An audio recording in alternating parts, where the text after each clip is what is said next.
தமிழ்நாடு அரசு அண்மையில் ஓர் அரசாணை பிறப்பித்தது. சாதி பெயர்களை பயன்படுத்தக்கூடாது, அவற்றை அறவே நீக்க வேண்டும் என்ற அரசாணை. அதனை விடுதலை சிறுத்தைகள் கட்சி மனப்பூர்வமாக வரவேற்று பாராட்டுகிறோம்.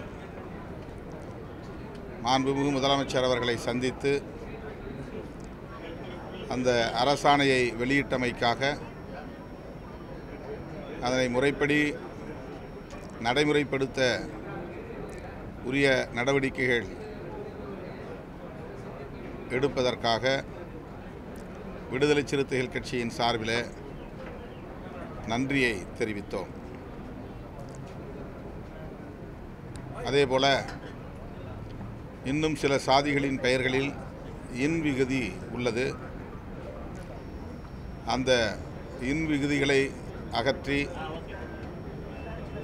பிற சாதியினரின் பெயர்களில் உள்ள இர் விகுதி இதற்கும் பொருந்தும் என்று இந்திய ஒன்றிய அரசுக்கு தமிழ்நாடு அரசு ஏற்கனவே கடிதம் எழுதியிருக்கிறது என்றாலும் கூட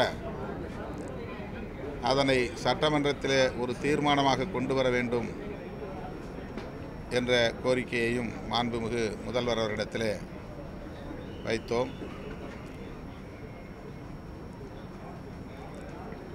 நியமனத் தேர்வில் தேர்ச்சி பெற்ற இடைநிலை ஆசிரியர்கள் வேலைக்காக பல்லாயிரக்கணக்கானோர் காத்திருக்கிறார்கள். நீண்ட காலமாக அவர்கள் காலி பணியிடங்களை நிரப்ப வேண்டும் என்று கோரிக்கை வைத்து போராடி கொண்டிருக்கிறார்கள். அண்மையிலே கூட ராஜரத்னம் ஸ்டேடியம் அருகே ஒரு அறப்போராட்டம் நடைபெற்றது. அவர்கள் முன்வைத்த கோரிக்கைகளை மாண்புமிகு முதல்வர் அவர்களின் கவனத்திற்கு விடுதலை சிறுத்தைகள் கட்சியின் சார்பில் கொண்டு சென்றிருக்கிறோம். பள்ளி கல்வித்துறை நியமனத் தேர்வில் தேர்ச்சி பெற்ற ஆசிரியர்களை உடனடியாக பணி நியமனம் செய்ய வேண்டும் என்று வலியுறுத்தியிருக்கிறோம்.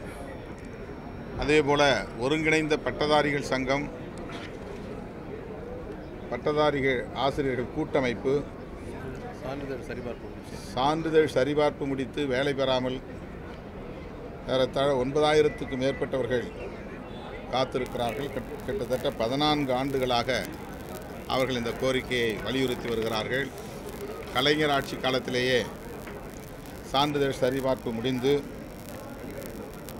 அதில் 2010, 2011, 2012 ஆண்டுகளில் வேலை பெறவிருந்த 500 பட்டதாரி ஆசிரியர்களும் 50 பட்டதாரி தமிழாசிரியர்களும் தேர்தல் தேதி அறிவிப்பால் வேலை பெற முடியாமல் போயினர். ஆகவே சான்றிதழ் சரிபார்ப்பு முடிந்து அரசு வேலைவாய்ப்புக்காக காத்திருக்கும் பட்டதாரி ஆசிரியர்கள், தமிழ் பட்டதாரி ஆசிரியர்கள் உட்பட அனைவருக்கும் வேலைவாய்ப்பு வழங்க, பணி நியமனம் செய்ய உரிய நடவடிக்கைகளை எடுக்க வேண்டும் என்று மாண்புமிகு முதலமைச்சர் அவரிடத்தில் வேண்டுகோள் விடுத்தோம். வடசென்னை பகுதியில் குப்பை கூளங்களை கொண்டு போய் கொட்டி சேமிக்கிற நடவடிக்கை, எரியூட்டுகிற நடவடிக்கை மேற்கொள்ளப்பட்டு வருகிறது. அந்த குப்பை கூளங்களை எரியூட்டுவதனால் வடசென்னையில் காற்று மற்றும் குடிநீர் போன்ற வாழ்வாதாரங்கள் கடுமையான பாதிப்புக்கு உள்ளாகியிருப்பதாக, நஞ்சாக மாறியிருப்பதாக ஆய்வுகளில் தெரிய வந்திருக்கிறது. எனவே அதனை பராமரிப்பதற்கு மாற்று திட்டம் ஒன்றை அவர்கள் தயாரித்து அரசின் கவனத்திற்கு கொண்டு வந்திருக்கிறார்கள். அதனை இன்றைக்கு முதலமைச்சரின் பார்வைக்கு விடுதலை சிறுத்தைகள் கட்சியின் சார்பில் கொண்டு சென்றிருக்கிறோம். வடசென்னைக்கு ஏராளமான வளர்ச்சிப் பணிகளை நாங்கள் மேற்கொண்டு வருகிறோம். இதையும் நாங்கள் கருத்தில் கொள்வோம் என்று மாண்புமிகு முதல்வர் அவர்கள் உறுதியளித்திருக்கிறார். எனது தொகுதி சிதம்பரம் தொகுதிக்கு உட்பட்ட அரியலூர் சட்டமன்ற தொகுதியில் அரியலூர் மாவட்ட ஆட்சியர் அலுவலகத்திலிருந்து வி கைகாட்டி என்கிற இடம் வரையில் ஏறத்தாழ 10 கிலோமீட்டர் தூரம் 4 வழிச்சாலை அமைக்க வேண்டும் என்ற கோரிக்கை நீண்ட நாள் கோரிக்கையாக இருக்கிறது. கொள்கை அளவிலே அதை நடைமுறைப்படுத்த அரசு ஏற்கனவே முடிவெடுத்திருக்கிறது. ஆனால் அது இன்னும் நடைமுறைக்கு வராமல் கிடப்பில் போடப்பட்டுள்ள சூழலில் அரியலூர் சட்டமன்ற உறுப்பினர் திரு சின்னப்பா அவர்களும் நாடாளுமன்ற உறுப்பினர் என்கிற முறையிலே நானும் இந்த கோரிக்கையை தமிழ்நாடு அரசின் கவனத்திற்கு கொண்டு வந்திருக்கிறோம். குறிப்பாக முதல்வரிடத்திலே அதை நடைமுறைப்படுத்தும்படி கேட்டிருக்கிறோம். தமிழக சட்டப்பேரவையில் காசாவிற்கு அதாவது பாலஸ்தீனத்துக்கு ஆதரவாக சட்டப்பேரவையில் தீர்மானம் நிறைவேற்றப்படும் முதலமைச்சர் சொல்லியிருந்தார். இந்த நேரத்தில் நீண்ட காலமாக சாதி ஆணவ படுகொலைகளை தடுக்கிறதுக்கு சிறப்பு சட்டம் இயற்றப்படும் கோரிக்கை இருந்தது. அதை பற்றி எதாவது பேசுகிறீங்களா? இல்லை இந்த சட்டமன்ற கூட்டத்தில் இப்போ நாங்கள் இன்றைக்கு ஒரு சில கோரிக்கைகள் குறித்து மட்டும்தான் பேசினோம். எங்கள் சட்டமன்ற உறுப்பினர்கள் இந்த 3 நாள் நடைபெறவிருக்கிற விவாதங்களில் காலம் அனுமதித்தால், சூழல் அனுமதித்தால் இந்த பிரச்சனைகளை எல்லாம் அவர்கள் கட்டாயம் எழுப்புவார்கள். காசா தொடர்பான தீர்மானத்தை மாண்புமிகு முதல்வர் அவர்கள் சட்டமன்றத்தில் இந்த கூட்டத்தொடரில் கொண்டு வருவோம் என்று ஏற்கனவே ராஜரத்னம் ஸ்டேடியத்தில் நடைபெற்ற ஆர்ப்பாட்டத்தில் வெளிப்படையாக அறிவித்தார். விடுதலை சிறுத்தைகள் கட்சி முதல்வரின் இந்த நிலைப்பாட்டை வரவேற்று பாராட்டுகிறோம். அதேபோல் இந்த 4 தொழிலாளர்கள் தொகுப்பு சட்டங்கள், அதனால் பல பாதிப்புகள் இருக்கின்றன. அது குறித்தும் சட்டமன்றத்தில் இந்திய அரசு கொண்டு வந்த தொகுப்பு சட்டங்கள் 44 சட்டங்களை 4 தொகுப்புகளாக கொண்டு வந்திருக்கிறார்கள். அதில் தொழிலாளர் நலன்கள் கடுமையாக பாதிக்கப்படும் நிலை உள்ளது. கார்ப்பரேட்டுகளுக்கு பெரும் அளவில் சாதகமான சட்டங்களாக அவை உள்ளன. அந்த சட்டங்களை முழுமையாக ரத்து செய்ய வேண்டும் என்று தான் நாம் கோரிக்கை வைக்க வேண்டும். என்றாலும் கூட அதில் சில திருத்தங்களை கொண்டு வர வேண்டும், வாரியங்கள் சிதைக்கப்படுவதை தடுக்க வேண்டும் என்ற கோரிக்கைகள் பரவலாக எழுந்துள்ள நிலையில் இந்த கூட்டத்தொடரில் அது குறித்தும் சட்டமன்றத்தில் தீர்மானம் கொண்டு வர வேண்டும் என்று எங்கள் கட்சியின் சார்பில் சட்டமன்ற உறுப்பினர்கள் வலியுறுத்துவார்கள்.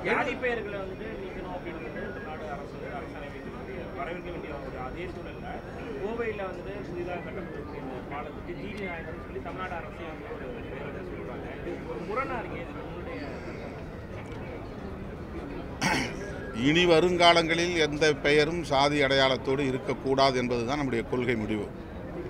கடந்த காலங்களில் சாதி அடிப்படையில் சில தலைவர்களின் பெயர்கள் புழக்கத்திற்கு வந்து அவை நிலை பெற்று விட்டன. அப்படி நிலை பெற்று விட்டதனால் அவர்கள் சாதி பார்த்தார்கள் என்று சொல்ல முடியாது. உச்சநீதிமன்ற தலைமை நீதிபதி VR கிருஷ்ணய்யர் என்று தான் நாம் சொல்லுவோம்.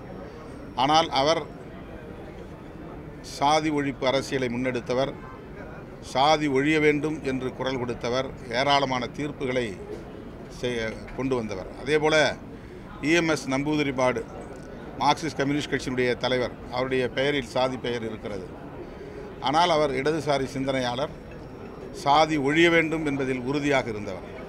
எனவே கடந்த காலங்களில் சாதி ஒழிப்பு அரசியல் வலுப்பெறுவதற்கு முன்பிருந்த காலங்களில் சில தலைவர்களின் பெயர்கள் சாதி அடையாளங்களோடு அழைக்கப்பட்டன என்பதனால் அந்த அடையாளங்களை நாம் இப்போதைக்கு அழித்து புதிய தலைமுறையினருக்கு அவர்களை அடையாளப்படுத்த முடியாமல் விட்டுவிடக்கூடாது. அவர்கள் எந்த அடையாளத்தோடு அறியப்பட்டார்களோ அந்த அடையாளத்தை இன்றைக்கு கொண்டு வருவதனால் நாம் சாதியை வளர்க்கிறோம் என்று ஆகாது. இனி நாம் அதை பயன்படுத்தக்கூடாது. பெரியார் உயிரோடு இருந்த காலத்தில் தொடக்க காலங்களில் அவர் நாயக்கர் என்று தான் அறியப்பட்டார். ஆனால் அவர் வாழும் காலத்திலேயே அவர் அந்த பெயரை உதறி எறிந்து விட்டார், பெரியார் என்று அறியப்பட்டு விட்டார். எனவே தொடக்கத்தில் ராமசாமி நாயக்கர் என்று அறியப்பட்டதனால் அந்த பெயரையே பயன்படுத்த வேண்டும் என்று யாரும் வற்புறுத்தவில்லை, அது தேவைப்படவும் இல்லை. திருவிக்கா அவர்களை கூட முதலியார் என்று தான் அப்போது அழைத்தார்கள். காலப்போக்கில் அவரே அந்த பெயரை ஏற்கவில்லை, வெறும் திருவிக்கா என்று தான் இன்றைக்கு நாம் அறியப்பட்டிருக்கிறோம். எனவே அதை நாம் அரசியலாக்க வேண்டிய தேவையில்லை என்று நான் கருதுகிறேன். ஜிடி என்று மட்டுமே பெயர் வைத்து அவருடைய திருவுருவப் படத்தை வைத்து புதிய தலைமுறையிடம் கொண்டு போய் சேர்த்தால் அது மகிழ்ச்சி. அல்லது ஜிடி நாயுடு என்ற பெயரில் தான் அவரை அடையாளப்படுத்த முடியும் என்று ஒரு முடிவை அரசு எடுத்திருப்பதனால் அது சாதியை வளர்ப்பதற்கானதாக இருக்காது என்று நாம் நம்புவோம்.